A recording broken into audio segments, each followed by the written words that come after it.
When you mention this city as a place to visit or call home, images of its infamous past come to mind.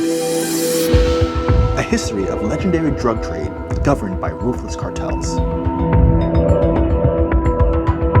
This dark past has been reintroduced to a new generation thanks to the Netflix hit Narcos, reinforcing the tropes of violence, cocaine, and pay-to-play hookers.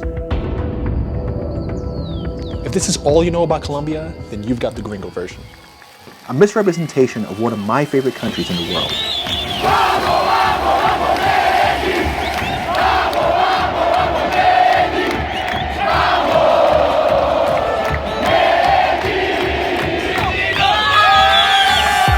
Traveling inward from its Caribbean coastlines, through the rainforest, you come to a city built into the valleys of mountains.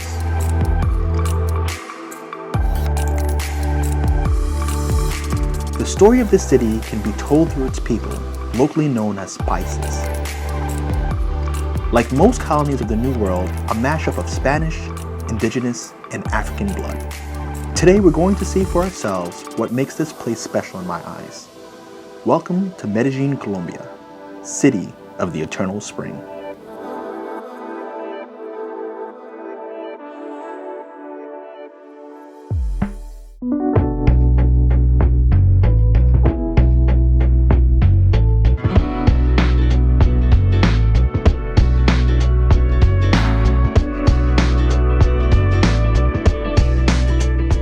The top three things that I love about Medellin would probably be the people, would be number one.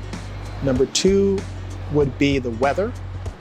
I feel like it's May every day, and that's kind of refreshing to me. It's the right amount of heat. And I would say the third thing is the cost of living. Yeah. I do financially really well in the United States, but I just feel like I'm wasting my money whenever I spend it. I really feel like my money is not going to good use as far as quality of life to spend is concerned. Yeah, the value you're getting out of it's like not worth it. It's just not worth it. Yeah. I always had it in me to potentially live in another country. Came to Medellin, and I'm from New York City, so being in a city environment is kind of more familiar to me. Yeah, so that energy of a city, that energy of uncertainty in a way, the danger, the just activity, the food options. I was like, okay, this is a place that might feel right for me. I just had this like feeling that this would be one of the places that I would want to call home. It had the right fusion of people, of culture that was familiar to me. Even though it's Latin America, it still feels very American-like as far as design is concerned and like what you could expect as far as like quality of goods. It's not like this completely foreign place. At least for me as an American, it didn't feel that way. When I talk about the people, the Spanish culture is very much into celebrating life. Live life first. So let me give you some backstory. So when I came down here, it was December, maybe like December 17th or something like that, when I was in Medellin for the first time. And the city comes alive like many cities for Christmas. Like New York City is a city that comes alive for Christmas too, but it's freaking cold outside. But December here comes alive. Everybody, like I couldn't believe how many people were just outside, hanging out in the parks, drinking their aguardiente, having a good time. And I was like, again, that energy that I was looking for, I was like, this feels like a place that I want to be. Then you go down into parque areas, there's tons of restaurants, diversity in food. And all of those things kind of felt like this is what I'm missing out of my current home. Yeah. I can't go outside December 17th in New York City and really enjoy myself with my friends in this way. And even if I did, and it was a weekday, there would be this huge pressure to get back to the routine of work. And this idea that, hey, you're having too much fun, scale it back a bit. And I was like, no, this is a holiday month. We're supposed to be enjoying it. And I saw that as an immediate contrast. And at that point in my life, I was already really pushing hard on the entrepreneurial front for years. Yeah. And I've kind of been like desperate for this break from that. Whenever I'm thinking about moving to a new city, one of the things that ranks high on my list is really the food.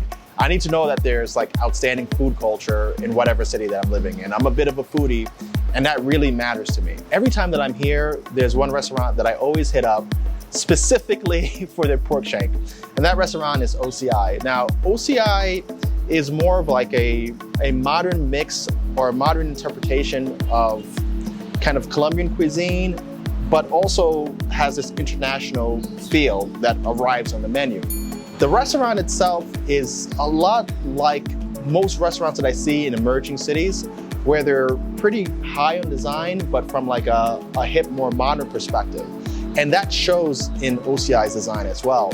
So it's kind of like this open air restaurant where you'll find people who are really interested in food, but also who are out on dates or just groups of friends meeting for cocktails. It's really one of those places that you could get together, have a good meal, have a good time, and shows you what life is like in this city. I'm thrilled to have the opportunity to sit with Laura Londoño, founder and chef of OCI, one of my favorite restaurants in the city. When you set out to open this restaurant, what was the overall experience that you wanted your diners to have? I wanted to have people to have like a whole complete experience. So music, starting from music, we put like 80s rock, and it's kind of loud. So I wanted to have a great atmosphere. I like this to be a restaurant where you can eat really well, but have fun, be relaxed, feel that you're important when you're here, that is efficient and we're fast. So in looking at your life history, you've lived in Colombia and you lived really throughout the world. Most people in America think America is the best place to be, and they can't imagine anybody from South America who has an opportunity to leave South America to not stay out of South America. Now, your journey has taken you to Europe, to Australia, some of the regions that people would think are a way out for Colombians. What made you come back to Medellin? I lived in France, Italy, and Australia, and you know there's a lot of great restaurants there. And when I came back 8 years ago, Medellin was a city that was still just starting to grow, and very few good restaurants, but a lot of curious people that want to go out, and very fun people. So I saw that opportunity here. And South America is a great place to live because, it's not expensive, has a lot of nature, beautiful, is calm, is a place where you can relax and enjoy life. How has that cultural exchange influenced your cuisine? France gave me the structure, like the technique, the structure, organization in the kitchen, the way I manage. That's what I learned from France, and the way they cook their, traditional ways of cooking. And I think Australia gave me the flavor, because Australia has a lot of Asian influence, and I love Asian food. So I adopted that kind of, that kind of flavor in my own cuisine. So I use a lot of spicy, sweet, aromatic herbs and spices, So I think that's what I adopted from other countries. And then Colombia gave me like produce. So my cuisine is like a mix of all these that I learned overseas, but I use local products, and like I try to redo some of our traditional cuisine, but in my own way. Where would somebody go to kind of enjoy the natural side of the city? There's a lot of places. I'm one explorer. I like to explore going out, and that's one of the things that I love the most about this city, is that you could be away in nature like 45 minutes from the city. So you can go out all weekends to different places, and it's beautiful. So places that I love is Guatapé, which is represa. How do you say that in English? A reservoir. Oh, okay. It's beautiful, full of mountains around, of green. You have crystal water rivers away, 1 hour away from here. San Rafael, Cocorna. You have like colonial villages like Santa Fe de Antioquia, which is beautiful. That is 45 minutes away. Every weekend of the year, I can go somewhere different, and it's amazing. Where are you planning to go next? Next, I want to go to Abejorral, which is a small town, very cold weather in the mountain, and there's a place going there that is called Salto del Buey, which is like a big fall of water. It's amazing. So that's the plan. That's my next. Yeah. Have you been there before? No, first time. So it's the first I'm time. gonna go for first So time. you travel virtually every weekend. Almost every weekend, at least 3 weekends a month, and I try to go somewhere different every time. And there's enough smaller towns and local areas that you could go somewhere every weekend and still have other places to visit. Yes, seriously, there's a lot.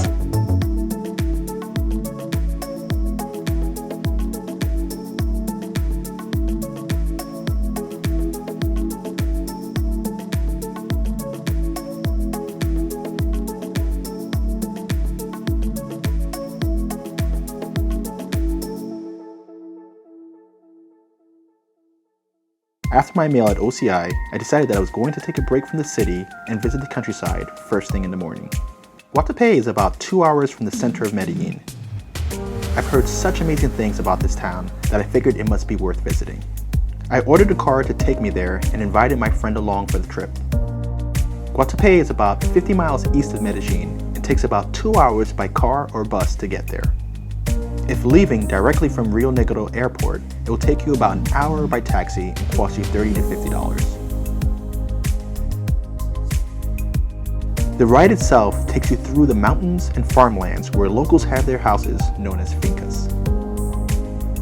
Guatapé has 2 attractions that it's known for. The first is a vast lake system, and the other, El Peñol, the massive rock formation that jets out into the sky like a shark's fin. Guatapé itself is a traditional small town where the locals are friendly and welcoming of tourists. The town presents like a Spanish colonial village with colorful facades and cobblestone streets. Along these streets are shops, bars, and restaurants. Walking through the town at times feels surreal, like you're walking through the set of a movie.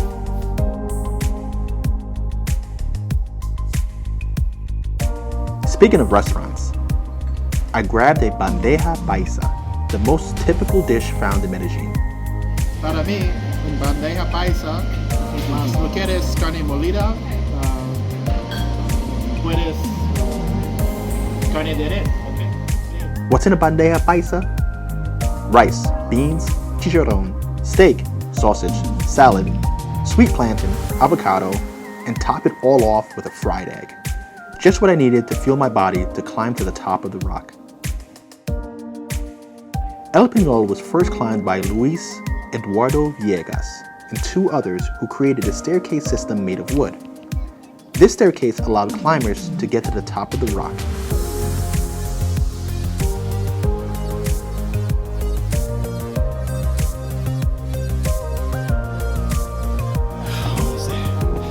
Woo.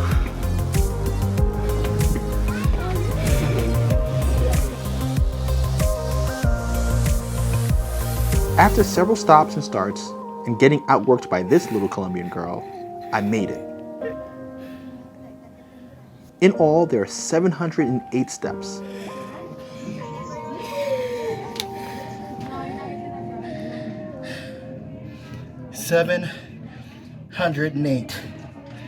The reward for this trek, a bird's-eye view of this incredible place.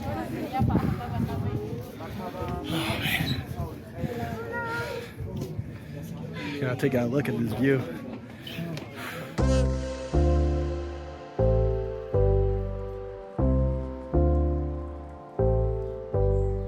The history behind these lakes is that they are man-made.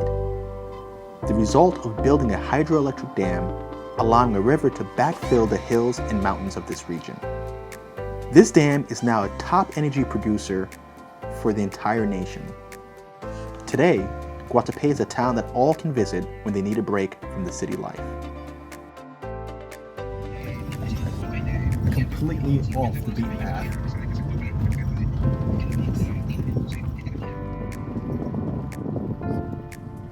Next stop is to my accommodations at Boato Hotel. Boato has a cluster of luxury cabins overlooking one of the lakes.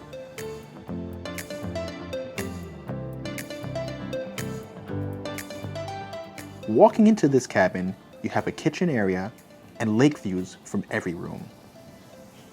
The cabin has 2 bedrooms, 2 bathrooms, and a jacuzzi, making for a nice couples retreat or family getaway.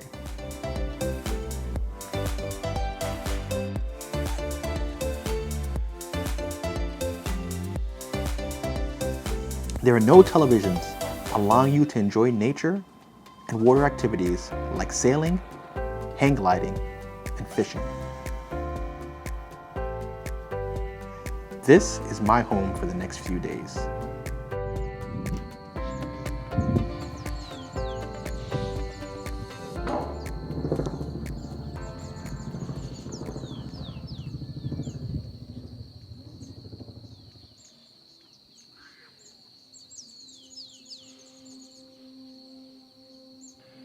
It's actually kind of crazy, man. I tearing up. Yeah. Yeah, I guess I'm tearing up mainly because I haven't really given myself the peace to just be alone and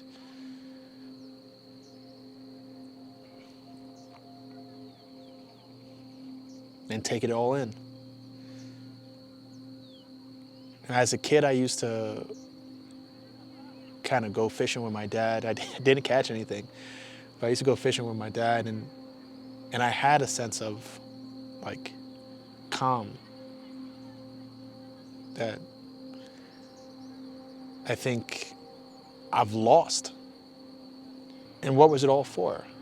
You know, I've gone through that cycle of just buying things and accumulating stuff. Then I've gone through like a phase of kind of purging and saying, what is all this stuff? I've even set my financial goals higher and higher and higher all the time. Looking at some point in the future, talking about, well, at some point I'll slow down, at some point I'll stop. But I don't think that's promised to anybody in life, to be able to pick their point in the future where they're going to stop, because we don't know if we're actually going to get there. And being here is just a reminder that you can take a break from the hustle and bustle of a city or the grind of your typical life or whatever you want to call it, and just connect with yourself again. I think being a human being and being close to the elements, close to nature, grounds you in what you are. You're still an animal, of course, but it grounds you and says, hey, I'm part of this thing. I'm part of this world. And I need to start acting like it.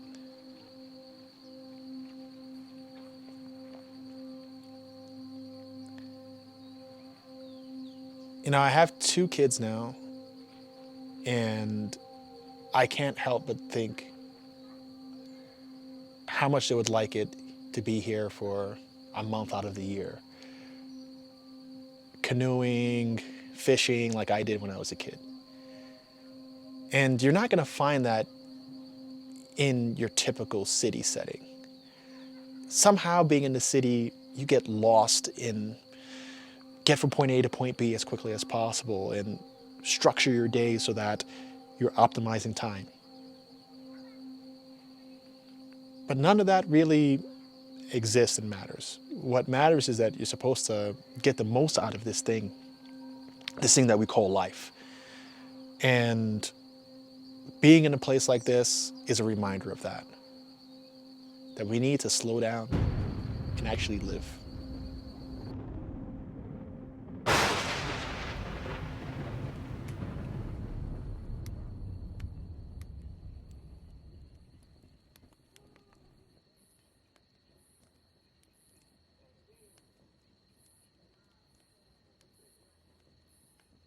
After a much appreciated break, we're back to Medellin to meet with David, who has left the USA and now calls Medellin home.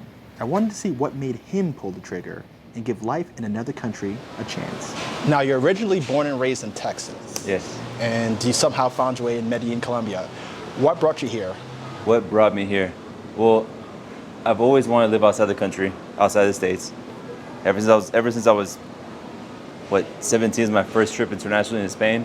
And after I made that trip, I was like, I love it. I love international living. I love living in other countries, other cultures. And at the time when I decided to come to Medellin, I turned my insurance business into a virtual business. One of my friends who are an older couple, they're from Colombia, Medellin. I knew nothing about Colombia. I knew nothing about Medellin. I didn't even know about the dark history of Medellin. You didn't even know that? Gotcha. I didn't even know that. I didn't. But what I did know is that the wife was always posting pictures of Medellin, of Colombia, of the Feria de Flores, like the Festival of Flowers, all these beautiful pictures of Colombia and Medellin. I was like, this place is amazing, it's beautiful. When I saw her pictures, like, well, I've never been to Colombia, I know nothing about Colombia. I want to live outside the country, so let me just go there. Get to know this new country and also test my theory if I can run my business in a different country and keep making sales and keep my clients happy. I got here. My business worked. I was able to make sales, and my clients were okay. They thought I was still in Houston, so I had a Houston phone number, even though I was here in Colombia. I remember when I made my first sale on insurance, I sold a policy. I walked outside and I just laughed. It's like, I can't believe it worked. It would happen. And that's remote working becoming trendy. I think right? so. So you had enough insight to be like, hey, you know what, man? If I could make it work, earn in US dollars, then it really doesn't matter where I am. I could completely live this international lifestyle. So now that you've successfully made that transition from American to Paisa almost, what would be your top 3 recommendations for someone who's considering relocating to Medellin from the States? And I like how you said to Paisa, because it took me about 3.5 years to where I felt that this was home. Like, I remember I was walking through a park, Parque del Rio, and I remember get that sensation like, wow, this is home, right? So it takes time.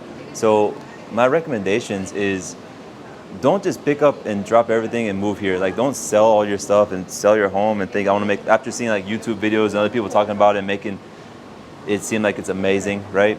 Don't do that. Come and spend 3 months or 6 months even and see if you like it, because it's not for everybody. There's many people who come here who they dropped everything, they picked up their life and they moved over here, they stay for a year and then they go home because it just wasn't for them, right? So that's my first recommendation. Come and try it out. Second recommendation, learn the language. You're really not going to immerse in the culture if you can't speak the language. Learn Spanish. Because many people don't speak English. They don't. Maybe some young people or some older people as well, but the majority don't. And to really immerse yourself, you got to speak the language. And then the third one would be come with patience.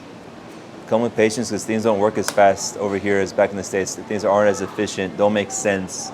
You're going to pound your head against the wall thinking, why do they do it this way? Like I gave the example about the vaccination. But just accept that that's how it is. There's a cost to this, right? There's always everything you do, there's always a price to pay. And living in Colombia, the cost of living is cheaper, the quality of life is great, the people are amazing. It can't be all perfect. There's going to be some price you're going to have to pay. So you got to decide, do I want to pay that price to have this lifestyle? And that's why you should come and try it out first. When thinking about making a new city my home, the last thing for me to consider is the cost of living versus quality of life. When speaking to my friends, family, and employees in Medellin, I was able to get a clear sense of what these figures are and want to go over exactly how much living here will cost you. The best way for me to break this down is to put it into 3 economic categories. First being the nomad backpacker, the second, middle-class American, and the third, upper-class living. This table breaks down the expense matrix of what's being considered for each category. The nomad backpacker is a minimalist lifestyle, renting a room in an average neighborhood and eating mostly home-cooked meals. If this is you, your entertainment will be mostly outdoors and free social activities. The expected mode of transportation will be public services, which is about 70 cents a ride, or getting around town on a bicycle. This lifestyle itself can be achieved for about $600 to $900 a month and can be afforded on some simple investments or freelance work. Most viewers fall into the category of desiring a middle-class life consistent with their lifestyle in the United States. This person wants a nicer one-bedroom apartment in the best neighborhood that the city offers, one like Poblado. Here, you'll be close to nightlife and the restaurants in one of the safest parts of the neighborhood. In my opinion, a budget of $1,200 to $1,800 a month will be good for you to live this lifestyle. Here's the apartment that I stayed in. This apartment, furnished on Airbnb, will run you anywhere between $600 and $900 a month. Unfurnished, you're looking at around $400 to $600 for a similar home. That leaves the rest of your budget for food, eating out, entertainment, and local travel. A weekend trip like the trip I took to Guadalupe can be afforded for as little as $100. So with $900 of discretionary spending, you'll be living pretty good with the potential to save money each month for some international travel. The last category is the category that I fall into, which is looking for an upper class lifestyle for a family of 4 to 5. This can be had for $3,500 to $5,000 a month. On this budget, you can get a 3 to 4 bedroom apartment in the best complexes that Poblado and Envigado has to offer. Your budget for this apartment unfurnished is $700 to $900 a month.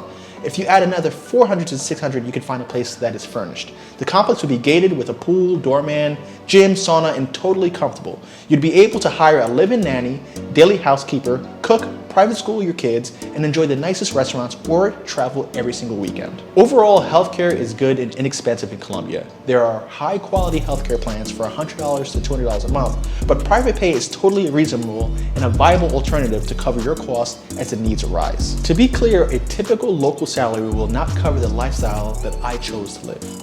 I generate my revenue in the United States through my real estate investments and healthcare companies.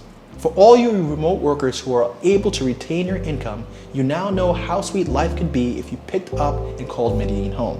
As you can see, global living is totally possible and all depends on what sort of lifestyle you desire. On my YouTube channel, I teach strategies to earn your money in the US so you can finance your lifestyle anywhere you choose. You can check my channel out for more details and the full interviews with the people featured in this video. If you need help making the move, you could work with people like Lauren and David to help you get settled, as they are both well connected and were once in your shoes. I hope you found this episode useful and it helped reshape your opinion of Colombia and firm up your decision to call this country home. I can't wait to take you on our next destination so you can see what else the world has to offer you.